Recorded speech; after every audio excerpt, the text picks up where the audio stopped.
Mensagem do céu. Deixando muito aconselhamento aí, ficando na caixinha, não é? E eu estou pegando aos poucos. Esses aconselhamentos já eram para eu ter feito, já tem muita gente me cobrando, não é? E nós estamos aqui com outro aconselhamento de casal. Olha só. Olha, Céu, como é que eu posso ser feliz no meu casamento? Vivemos como dois estranhos que dividem o mesmo teto. E quando nos falamos é só briga e acusações sem fim. Olha, é muito triste quando aquilo que você votou, não é? E ele votou, não foi cumprido. Porque, assim, se vocês se uniram em casamento, vocês votaram um dia amor uns para os outros, um para com o outro. Uma coisa que as pessoas sempre falam comigo, e eu que já quero aproveitar para tratar aqui, não é, queridos? Muita gente chega para mim e fala que o concubinato, ele é uma relação estável perante as escrituras, porque as escrituras, elas assumem o concubinato. Tanto que o nosso querido Yaakov, o pai, né, nosso Yaakov Avinu também, o conhecido aqui como Jacó, ele tinha 2 esposas e 2 concubinas. Na verdade, ele nunca quis ter 2 esposas, não é, queridos? Ele queria se casar somente com aquela que ele havia escolhido. Ele foi enganado por uma questão também cultural e também de estratégia, porque a gente não pode falar de Labão boas coisas, não é? Labão, ele já, na primeira vez, quando ele foi dar a situação lá de Rívika, lembra? Para Isaac, a Rebeca para o Isaac, ele já ficou de olho na herança, né? Porque quando o servo de Abraão foi para lá, o servo tinha levado um grande dote. Então, já Labão, naquela época, já estava ligado no dote, não é? E não foi diferente quando chegou, aí no caso, o filho de Isaac, na verdade, o filho da irmã dele. Tá bom, queridos? É importante você ler as escrituras com essa ligação, porque senão você fica tudo meio solto, não é? Então, assim, não era nada desconhecido. Labão já tive contato com o servo de Abraão, porque o servo de Abraão foi lá buscar a Rívika, que é Rebeca, para Isaac, não é? E aí depois vem o filho dessa união, que foi Jacó e Jacó, que fugiu do irmão e foi para a casa do tio. Tá bom, queridos? Então, esse tio já tinha mostrado uma má conduta anteriormente, quando ele já ficou de olho na herança. Ele já deu a irmã de olho no dote que tinham trazido para ele, que ele viu aquele dote maravilhoso e levantou os olhos de um modo tremendo em relação àquele dote, não é? E aí o que acontece dentro desse contexto? Dentro desse contexto, nós vemos esse casamento também como uma grande cilada, porque, na verdade, Yaakov não se casou com a pessoa que ele deveria ter se casado. Embora eu acho que aquilo também veio do pai, viu, queridos? Porque eu não sei se você sabe, mas Judá, que é Rudá, a descendência do nosso Senhor Yeshua, veio de Leia, né? Lia, na verdade, o nome dela, mas aqui conhecida como Leia, não é? Então, assim, a descendência do nosso Senhor Yeshua veio de Leia, tá bom, meus amados? Então é importante você compreender que depois, no fim da vida, Yaakov não quis ser enterrado com justamente a Raquel. Ele quis ser enterrado ao lado de Leia, tá bom? Talvez durante a vida ele começou a perceber as diferenças maçantes que existiam entre essas 2 irmãs, não é? Uma irmã que escondeu o ídolo do lar do pai, escondeu, mentiu para o marido. A outra, que era uma pessoa extremamente solícita, que estava ali aproveitando cada oportunidade que ela tinha para estar com aquele marido. Ela só queria o amor daquele marido. Leia, ela só queria o amor daquele marido e nada mais. Ela só queria o amor do marido, não é? Ela não tinha nem desejo de ter filhos. Ela queria o amor do marido. Se você ler todos os nomes dos filhos dela, agora o meu marido vai me querer. Agora o meu marido vai ser acrescentado amor no coração dele por mim. Cada filho ela coloca o nome. Olha, eu tive esse menino porque o Senhor me ajudou. Olha, eu vou louvar ao Eterno por esse filho, porque o Eterno agora vai fazer meu marido me amar. E ela passou a vida toda dela querendo ser amada por esse homem. E eu acredito que ela conseguiu, viu, queridos? Eu particularmente, não ensino isso a ninguém, eu acredito que Leia era para ser esposa de Yaakov, só ela. Eu acredito assim, não é? O Eterno podia abrir o ventre dela de uma tal maneira dela ter os 12 patriarcas. Mas um homem sempre dá um jeitinho no caminho dele, e o Eterno depois tem que arrumar essa matemática arrumar as equações, como ele é o grande matemático, só ele tem poder de ajustar as equações. Então, quando eu vejo um lar assim, queridos, onde a pessoa já não fala mais com o outro, quando vai falar é só briga e acusações sem fim, não é?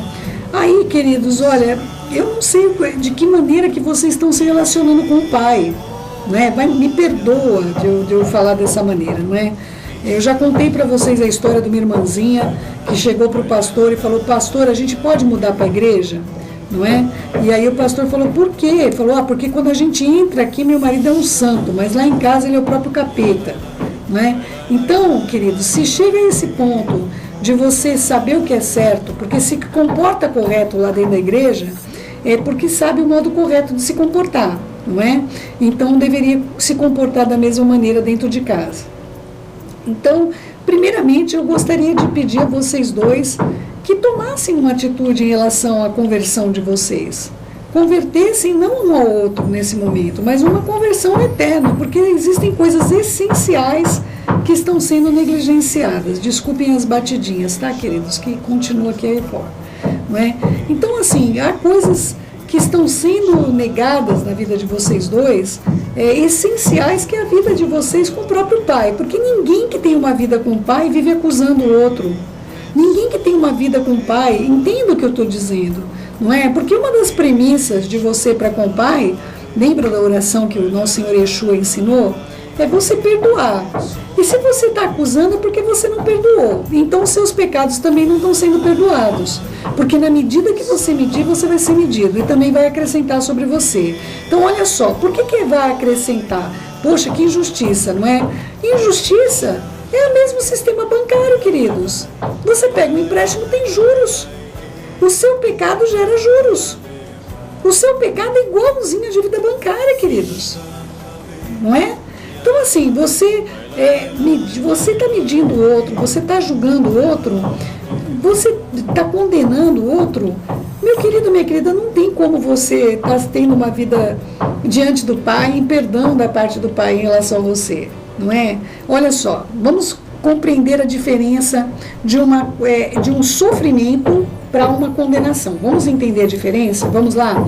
Olha só, vou lembrar da Corey Ten Boom. Eu gosto muito da Corey, ela marcou minha vida, meu ministério, já contei para vocês. Ela foi uma mulher que escondeu os judeus na casa dela, e na Segunda Guerra Mundial acabaram, alguém traíra lá, denunciou, ela foi para o campo de concentração, ela perdeu pessoas amadas, ela perdeu as pessoas mais importantes da vida dela nesse campo de concentração, e ela também saiu de lá e acabou tendo um ministério frutífero, maravilhoso, apesar da idade dela avançadíssima.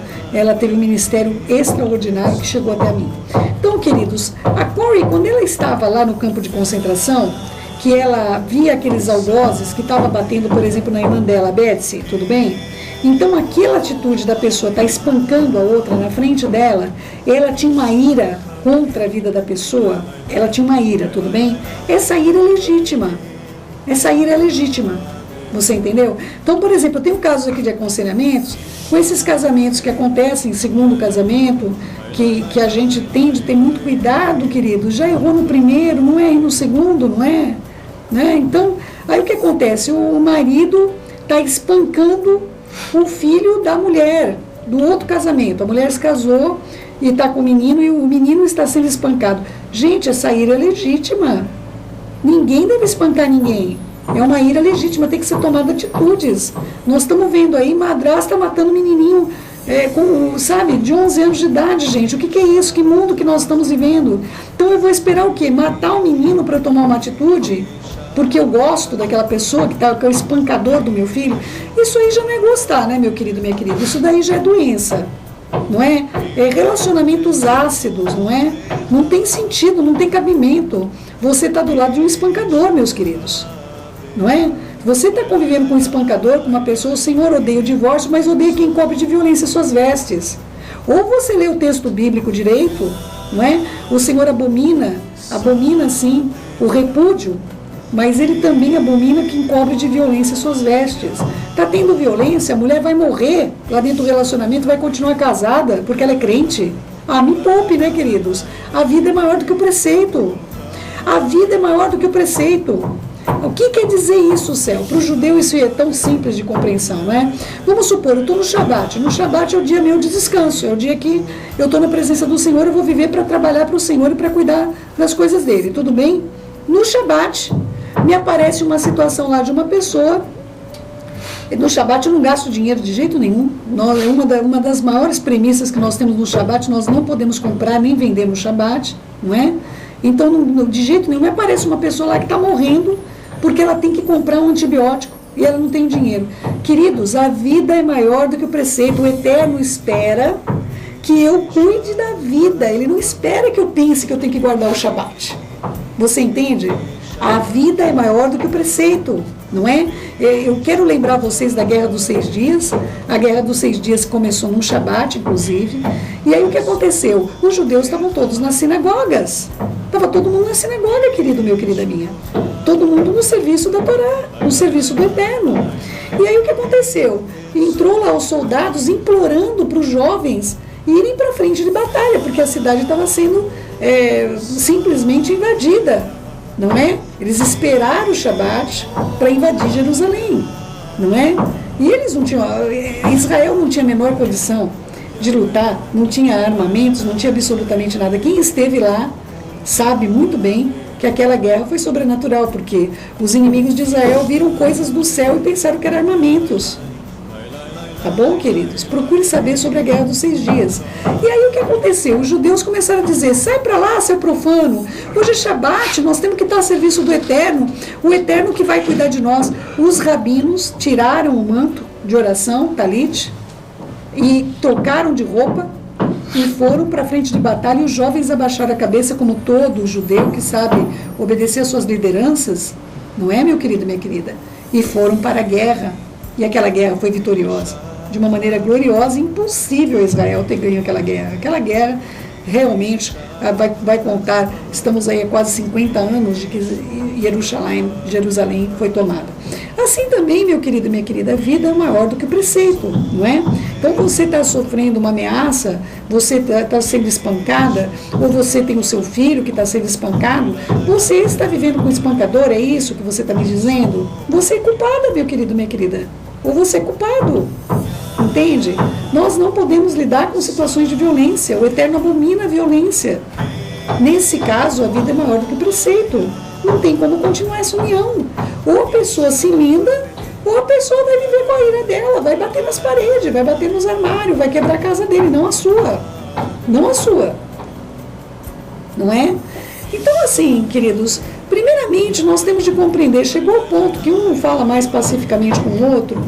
Isso aí não é problema do casamento, queridos, isso aí é problema espiritual, é vida espiritual. Você não está bem com Deus, meus amados. Você não consegue falar com o seu cônjuge pacificamente? Imagina que você está conseguindo falar com Deus, meu querido, minha querida. Como que você pode imaginar que você está bem em alguma área da sua vida? Não é? E aí é porta aberta para toda sorte de impureza. Para tudo que você pode imaginar que não presta, é porta aberta quando a união do casal está ali detonada, está ali largada. Não é? Então, primeiramente, questão, não consigo falar pacificamente com meu cônjuge, você não está bem com Deus. Então você tem que fazer techuvá, você tem que retornar a Deus. Você tem que se converter de novo. Se converte de novo. Como é que faz isso, Céu? Você vai lá, confessa os seus pecados, que são muitos, não é? Eu cheguei ao ponto de não conseguir falar com meu marido, meus pecados são muitos, não é? Você confessa os seus pecados e você vai ter que perdoar os pecados do outro, não é? O pecado do outro, qual é o pecado do outro? São provavelmente todos que você tem também. Provavelmente tudo que ele está fazendo é o que você faz. E lamentável, não é? Então, assim, procure ver o que ele está vivendo, procure ver a vida dessa pessoa, que é a sua vida, não é? E você peça perdão ao Pai acerca dos pensamentos, do julgamento que você tem exercido sobre o seu cônjuge. Ah, Céu, mas ele vai vir e vai falar comigo do mesmo jeito e eu não vou torcer o meu braço. Então, meu querido, minha querida, se você não está, aí você não está querendo resolver o seu problema. Por que você não sofre o dano? Por que você não sofre a perda? Não é? Então, assim, você vai ter que pagar, alguém vai ter que pagar o preço pelo lar. Que se é você, então seja você. E colha também você diante do eterno louvor. Você vai colher louvor se você fizer isso. Então, primeiramente, você tem que se voltar para o eterno. Segundamente, você tem de ser um instrumento do Pai de um modo maravilhoso para que seu cônjuge volte-se para o eterno. Você tem de ser usado pelo Pai para que ele se volte para o eterno, porque ele não está tendo forças. Entende? O que primeiro tem forças acha que está carregando um trem mais pesado, não é? Mas o Pai vai te dar forças para fazer isso, não é? Ajude-o, ajude aquele que está mais fraco. É o seu papel, é o meu papel também. Há momentos onde eu estou mais forte espiritualmente do que meu marido. E há momentos que meu marido está mais forte espiritualmente do que eu. Não é? Normalmente nós dois estamos equilibrados, mas há lutas que eu enfrento às vezes, há lutas que ele enfrenta individualmente, coisas que realmente... há coisas que o meu marido fica extremamente irritado, queridos. Há situações que meu marido, para ele, aquilo é o fim, ele não se conforma. São coisas que vai irritar ele exatamente no ponto onde ele tem fragilidades, entende? E eu olho aquilo que ele está enfrentando, que é uma luta insuportável para ele, eu falo, meu Pai, se a minha luta fosse essa, não é? Só que eu não posso desprezar que para ele aquilo tem um peso diferente, queridos. Ele sofreu rejeições diferentes do que eu. Ele sofreu no lar uma outra educação que não foi a que eu tive. Para ele aquelas coisas são insuperáveis. Na semana mesmo passada, ele me dizia, ele estava passando por uma situação que para mim, queridos, é triste falar isso, mas para mim é uma situação tão boba. Então, eu olhei aquilo e falei, gente, isso não é problema. Isso não é problema. Como que pode estar irritando meu marido? E ele virou para mim e falou, querida, dentro de mim, acho que mora o incrível Hulk.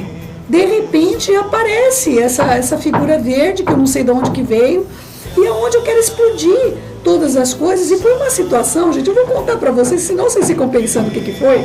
A nossa internet... nós compramos uma internet rápida e diz lá que deveria ter 10 giga, eu não sei como é que funciona isso, de velocidade, é 10. O número da velocidade eu só lembro que é 10, né? Não é minha praia essa parte. E aí o que acontece? A gente foi ver, ele tem todos os medidores, ele é dessa área, né, de tecnologia, e ele colocando lá o medidor dava 2, gente. Nós estávamos pagando uma banda de 10 e dava 2. Ele ligou para a NET, depois eu acabei falando, ai meu pai, desculpa, né? Mas ele ligou lá para a companhia, vamos dizer assim, mas muito irritado, e eu fiquei com dó da moça, gente, eu fiquei com dó da atendente, né? E aí eu falei para ele, falei, querido, deixa eu te ajudar com isso, deixa eu falar com a atendente. Querida, isso é impossível, isso é inadmissível, olha o que estão fazendo com a gente, estão nos roubando. Gente, ele amplificou o negócio assim, do tamanho que eu falei, meu pai, é só uma internet, não é? É só uma internet. Mas o negócio para ele tinha uma proporção incomensurável. E eu comecei a entender que aquilo fazia parte do que ele viveu, fazia parte da infância dele, das reprovações que ele teve, de uma série. Não era por causa da situação de estar oferecendo 10 e estar entregando 2, não é? Era uma questão da justiça que ele tinha hoje pelas injustiças que ele sofreu. Não é? Ele sofreu muita injustiça, meu esposo, queridos. Ali eu percebi que eu tinha que entrar, mas eu só podia entrar se ele permitisse. E aí eu falei para ele, querido, primeiro eu orei. Falei, pai, me dá o favor do meu esposo. Orei quietinha, não deixei ele nem saber que eu estava orando, né? E aí eu falei, querido, deixa eu falar com eles. Não é? Ele ligou novamente, porque a moça bateu o telefone no rosto dele, a primeira atendente, para deixar ele mais louco ainda, né? Porque ele no telefone ele falava, vocês são mentirosos, vocês estão vendendo 10, eu pago 10 e vocês me entregam 2, vocês são mal intencionados. A moça ficou tão, acho que não tinha resposta, porque assim, todo atendente tem as respostas e o que é para eles falar. Para o que ele estava falando não devia ter resposta, então a moça desligou o telefone, gente, não é? Aí eu peguei e falei, então me dá aí, deixa eu falar. Orei primeiro e o Eterno me deu o favor do coração do meu esposo. Ele falou, tá bom, querida, liga lá você. Eu liguei, queridos, veio um rapaz crente nos atender em casa. Veio nos atender um rapaz crente de nome Rafael. Queridos, olha, o carinho daquele rapaz, a atenção que o rapaz deu, e meu marido ficou tão constrangido, falou, querida, por que eu fico desse jeito? Gente, ele fica desse jeito porque ele é um ser humano maravilhoso, que sofreu um monte de ira, de luta, de situações adversas na vida dele, que ele foi ensinado a reagir daquela maneira, e eu preciso ajudá-lo a reagir de outra maneira. Hoje aconteceu a mesma situação em outra área. Ele estava procurando um e-mail, não conseguia localizar o e-mail de jeito nenhum, e ele começou a ficar irritado porque não tinha esse e-mail, e é uma situação que já está se arrastando há muitos meses, e ele não encontrava o e-mail. Eu fui para a cozinha e orei em voz alta. Falei, Senhor, eterno da minha alma, por favor, ajuda minha esposa a encontrar esse e-mail que é tão importante para ele nesse momento. Queridos, eu voltei, eu falei, amor, faz uma busca com esse nome, eu pedi para ele. Ele falou, querida, já encontrei, obrigada pela oração. E ele me abriu um sorriso, o sorriso mais lindo do dia.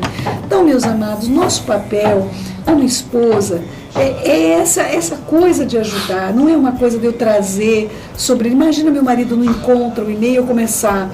Também você deixa tudo empilhado, gente, marido não acha nada, queridos. Quem tem que achar para o marido é a esposa, queridos. E isso não é uma coisa somente física, é uma coisa espiritual, entende? Meu marido é técnico, se vocês verem o cantinho dele, é todo bagunçado. Mas eu não posso mexer naquela bagunça. Muita gente pode ir lá e falar assim, Céu, por que você não arruma isso? Não posso, gente. Se eu tirar alguma folha do lugar, ele não vai achar nunca mais. Entende? Ele tem naquela bagunça, ele tem um sistema organizacional, queridos. Não pode me irritar a bagunça do meu marido. Mulher, o teu marido não pode te irritar por causa da bagunça dele. Entende? É a maneira sistemática que ele funciona.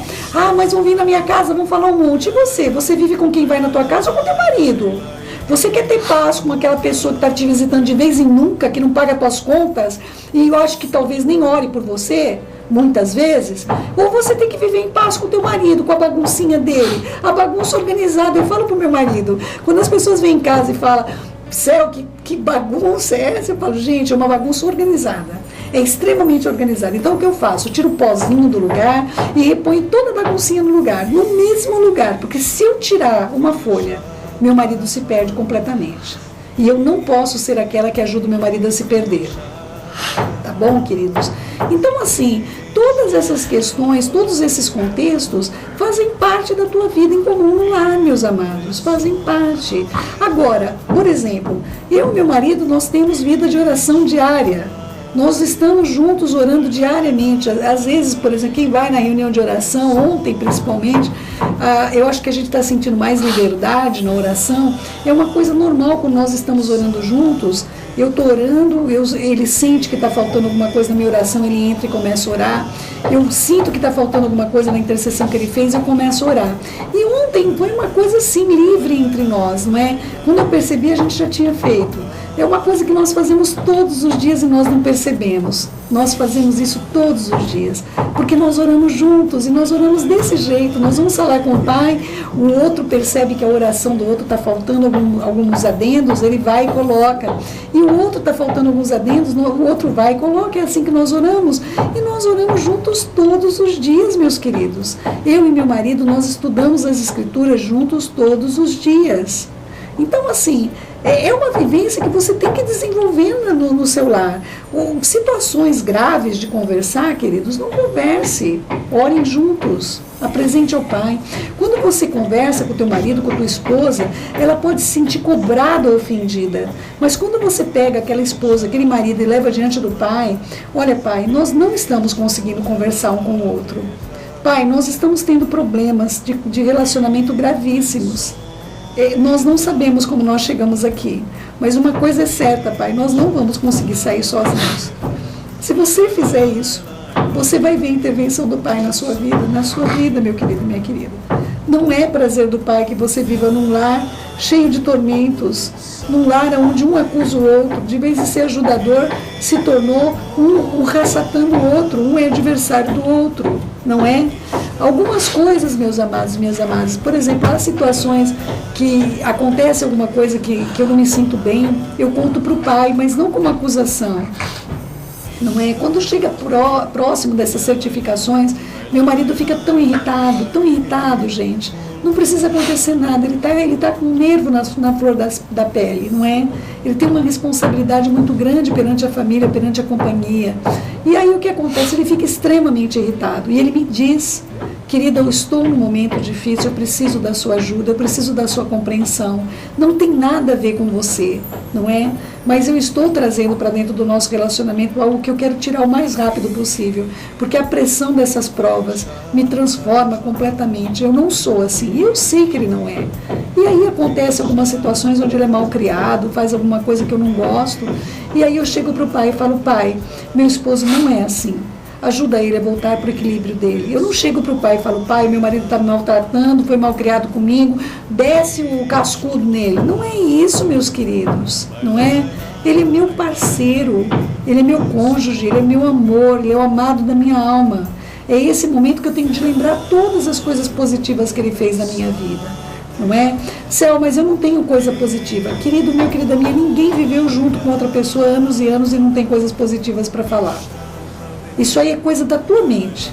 Você está deixando que o teu coração enganoso te diga mentiras e você está acreditando nas mentiras. Ninguém vive junto com outra pessoa, meus amados, anos e anos sem ter coisas boas que viveram. Não existe isso, não existe, tá bom? Então, primeiramente, não estão se falando, voltem-se para o eterno, não é um para o outro. Voltou-se para o eterno, aí vão orar juntos. Levam para o eterno, já que vocês não conseguem falar, leva para o eterno. Comecem a ler um salmo juntos, queridos. Pega um salmo, mas não pega aquele salmo: Senhor, mata meus inimigos, né?